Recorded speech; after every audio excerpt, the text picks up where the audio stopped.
Inglaterra y España preceden al combate que Urtain y Bodel van a disputar en Madrid, poniendo en juego este último su título de campeón de Europa de los pesos pesados.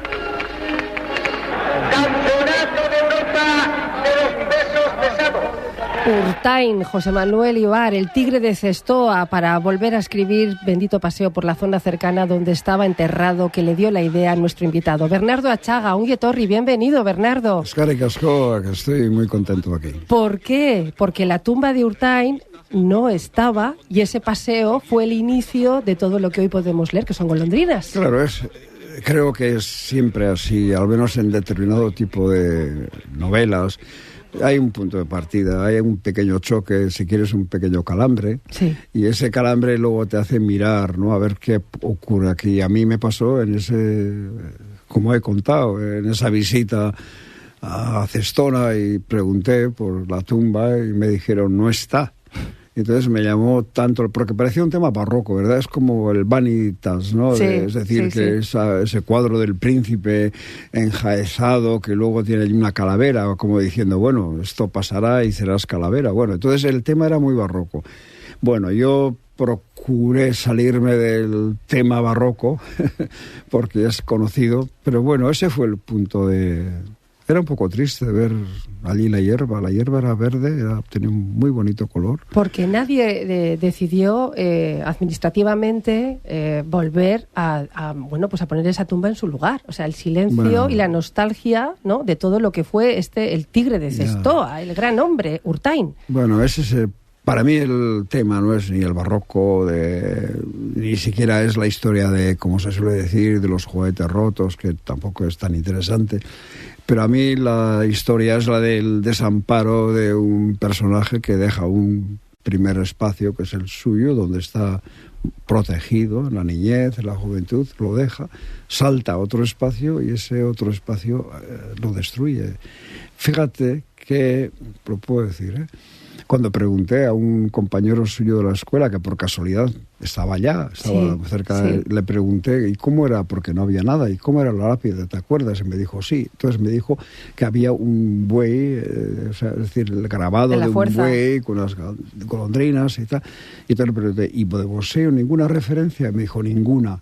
Entonces, claro, pensé, ese otro espacio segundo del boxeo para él no fue nada, es decir, no le dejó ninguna huella. Únicamente lo destruyó. Claro, las golondrinas, que representan la necesidad de ese retiro, de ese descanso, ¿no? Y son unas aves que entiendo que estableces ese paralelismo entre el comportamiento, la continuidad. Todo esto tiene que ver. Y luego la necesidad de la espiritualidad. ¿Qué papel juegan aquí estos ángeles? El narrador, por cierto. Bueno, déjame antes decirte que me encanta que hayas citado lo de las golondrinas que vuelven a su lugar, porque es el caso contrario al de Urtain y también al de otros personajes del libro. Es decir, lo consiguen, claro. Las golondrinas consiguen, lo dice una canción francesa hace mucho tiempo, se van a Australia, se van a la África y tal, pero luego saben volver, ¿no? A no ser que caigan, dice la canción, en el desierto o en el mar. Pero bueno, saben volver al punto de partida. Esto es lo grande de estas golondrinas, ¿no? Y nosotros muchas veces no sabemos volver. Algunos no vuelven, no pueden volver. Y en ese no volver ya está la destrucción de la persona, ¿no? Bueno, y en los narradores, claro, yo llegué, antes hemos estado hablando de Lewis, me has dado una información de las cartas del diablo a su sobrino. Exactamente, que yo no había leído. Yo llegué, si lo puedo decir así, primero por mi experiencia militar. Yo estuve 1 año y medio en un cuartel. Nunca hablo de ambientes que no conozco bien, quiero decir que no conozco interiormente. He estado yo 1 año y medio, noche y día, con ellos, con lo cual, pues el lenguaje de los militares, todo eso, por una parte, desde ahí llegué a... Y por otra, pues porque tuve el compromiso de hacer unos programas de radio, que tenía que hacer unas crónicas, y crónicas de este mundo que a mí no era capaz de informarme bien de lo que pasaba alrededor, así que lo que hacía era crónicas celestiales. Iba los fines de semana al cielo y allí entrevistaba a la gente que está en el cielo.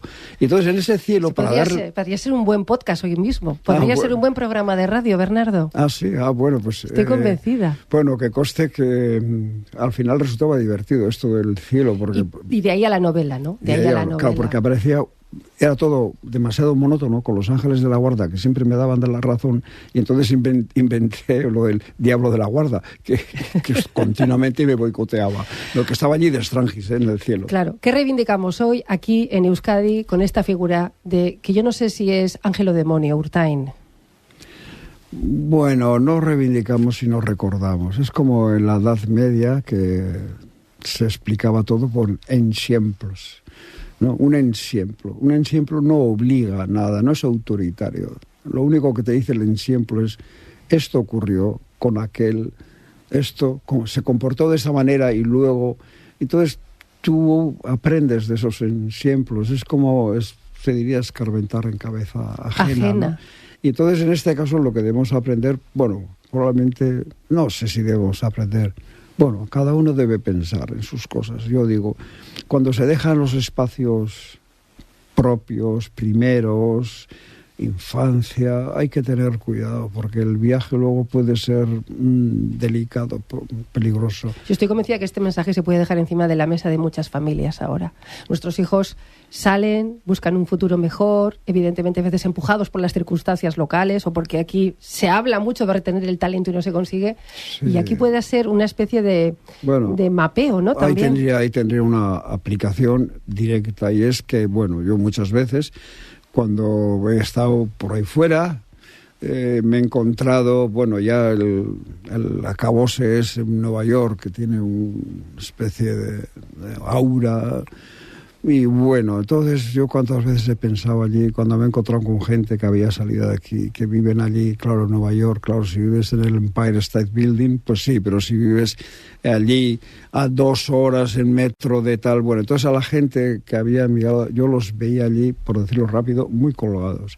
Y siempre pensaba a la vuelta, tengo que hacer, al menos a mi alrededor, cuidado. O sea, no hagáis el salto. Qué bueno. Siguiendo la leyenda, cuidado. Esto es el Eldorado. Claro, es la mentira del Dorado, ¿no? Y hila muy bien contra lo que le pasa a Urtain, porque claro, y estoy ahora también pensando en cómo nos enseña la caída de este hombre tan fuerte como Urtain sobre la fragilidad de los imperios, de las potencias. Ahora mismo pensando en Irán, toda esta actualidad, ¿cómo impacta en alguien como Bernardo Achaga? Bueno, la actualidad, primero hay algo consolador cuando decimos, pero ¿qué está pasando ahora? Como si fuera excepcional.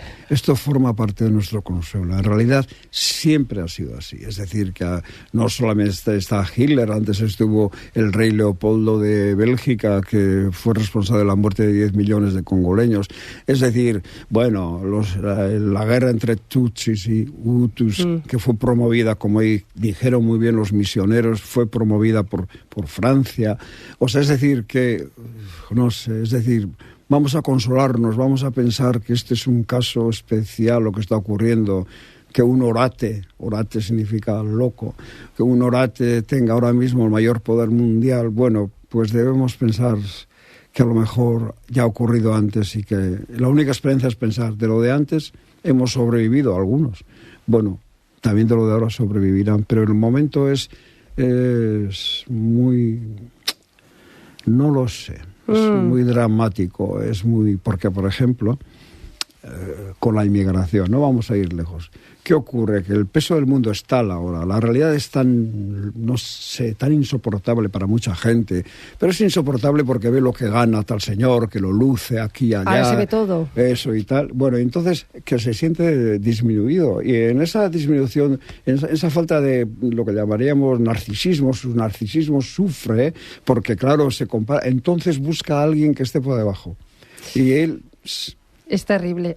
Bernardo, el próximo domingo se conmemoran 89 años del bombardeo de Guernica. Ahora, de cara al próximo año, que serán ya 90, se vuelve a debatir el traslado del cuadro de Picasso a Euskadi. En este mundo, en esta actualidad, también está esta noticia que ha impactado. Sí. Si Urtain representaba la fuerza física vasca secuestrada por el régimen, el Guernica representa el dolor universal. Debería estar aquí, no, le importa, no le importa. Bueno, yo creo, claro que debe estar aquí Guernica, pero el asunto está en qué contenido le damos a ese símbolo, ¿no? Es decir, un símbolo, precisamente por serlo, habla de otras cosas, ¿no? Es decir, simboliza y de qué habla. A mí me parece que ahora aquí hay mucha, voy a decir una pequeña barbaridad, hay mucha afición a las esculturas, ¿no? Y a los bustos. Y a mí me parece que lo que hay que tener es afición primero a los libros que se han escrito sobre Guernica, desde el primero aquel de Stier, que fue maravilloso. Bueno, es decir, hay que darle un contenido. Yo prefiero los contenidos, las ideas, incluso las biografías, que las esculturas y los homenajes, que me parece que, bueno, sí, no sé. Bien, estarán bien, supongo, pero a mí, la verdad, no me llama mucho la atención. Es que ahora en este momento recurrentemente no sé si es algo que, bueno, pues que políticamente es atractivo, sería un logro, ¿no?, para quien lo consiguiera. Pero la ciudadanía no sé si está en eso. ¿A usted qué le parece? Bueno, la ciudadanía, no sabemos lo que piensa la ciudadanía, ¿no? ¿Quién sabe lo que piensa la ciudadanía? No sé. Yo ahora estoy en una fase de vida que debería verlo todo más claro y es penoso que lo veo todo cada vez más confuso, ¿no? Es decir, no sé, no entiendo bien lo que pasa alrededor, no estoy muy seguro de lo que piensa. Lo que veo es que aquello que en mi juventud se llamaba lavado de cerebro funciona de una manera tremenda. Es decir, que yo veo mucha gente que todos piensan igual, como si fueran de un grupo, como si fueran de un rebaño, no sé. Tengo esa sensación, pero igual soy injusto. O sea, igual es que no lo entiendo y entonces busco una salida, no sé, metafórica, pero no lo sé, ¿no? Por ejemplo, yo no parto igual de lo general, que no me muevo muy bien, pero es que en una crónica que han hecho sobre una novela se compara con El cielo sobre Berlín de Wenders, ¿no? Lo hemos leído, y se supone que la poética está en el lado de Wenders. Yo, con cierta mala idea, digo, bueno, claro, Wenders primero que secuestró a mi actor favorito, que era Peter Falk, que hacía de... Lo primero, digamos que lo utilizó, luego hablo de ángeles buenos, claro, por eso es que no tiene cierta incapacidad de ver lo que hacen los ángeles malos y por eso es tan indiferente a lo que ocurre en Gaza. Qué duro. Uzariel, ¿qué diría si realmente existiera ahora mismo del mundo que nos toca vivir? Porque la crónica de Urtain es una crónica que nos habla del pasado. Urtain murió solo, también nos habla de esa soledad, ya sea en los bosques de Obaba, Bernardo, o en el hotel de una habitación en Madrid, esa soledad brutal. Uzariel, si bajara hoy aquí, ¿qué diría? El arte.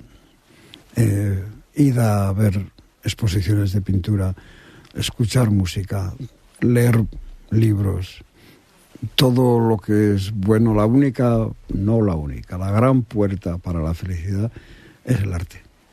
Eso diría Uzariel. Tendríamos que aprender de todo esto. Ya lleva unos días la novela. Hay un impacto siempre de las novelas.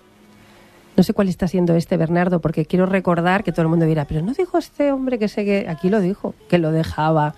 Pero el run de volver, nunca se irá Bernardo Achaga. Tengo la sensación de que nunca él te va a dejar ir. Claro, ahí está lo de las novelas, Uzariel precisamente...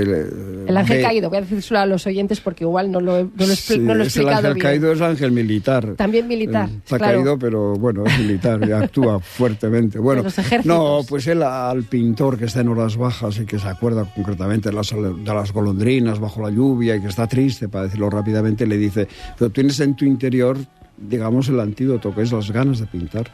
Mientras tengas ganas de pintar, estarás bien, estarás en la vida. A mí me pasa un poco, es decir, que todavía tengo ganas de escribir. Y entonces, pues esas ganas de escribir me hacen despedirme de la novela porque es un trabajo muy arduo y luego volver. Es como si un motor se pusiera en marcha casi sin quererlo y por eso sigo escribiendo, ¿no? Qué maravilla. Bernardo Achaga, entre esa sensación de que los seres humanos lo somos todos y esas golondrinas que son sensibles, bueno, no sé si son sensibles o no, porque ellas lo único que quieren hacer es volar, atrapar insectos, criar y estar ajenas a todos nuestros dramas humanos. Eso es bueno, esa forma parte de la indiferencia del mundo hacia nosotros, ¿no? La indiferencia a lo real, ¿no? Nosotros hablamos a los pájaros, pero los pájaros huyen de nosotros. Bernardo Achaga, qué placer, gracias por estos minutos, que por cierto se van a poder también ver en radiobilbao.eus, en nuestro canal de YouTube. Gracias. Bueno, está muy bien, y te agradezco la referencia a Lewis, porque no conocía el libro y lo voy a leer. Gracias, Bernardo, un abrazo. Bueno, adiós. Solo